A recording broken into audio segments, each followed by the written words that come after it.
Ditch the paper cuts and endless printing because today, we're diving headfirst into the world of digital signatures with Docusign. First things first, let's get your document into Docusign. Click the Upload button.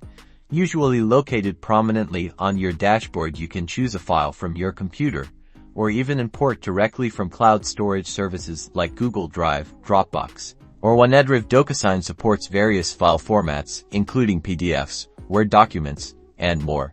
Now, it's time to add your recipients. Enter their names and email addresses in the designated fields. Docusign allows you to specify the signing order, ensuring documents follow the correct workflow. You can add multiple recipients and define their roles, such as needs to sign, receives a copy, or specifies recipients. This is where the magic happens. Drag and drop the signature, initial, date, and other necessary fields onto your document. Position them precisely where you need the recipients to take action. You can customize the size and appearance of these fields to match your document's layout. Docusign intelligently guides you through this process. Once you've placed all the necessary fields and are happy with the layout, it's time to send your document. Click the Send button, and Docusign will email a secure link to each recipient. They can then review and sign the document electronically from any device. After everyone has signed, Docusign automatically sends a fully executed copy of the agreement to all parties. You can easily access and manage your completed agreements within Docusign. Search,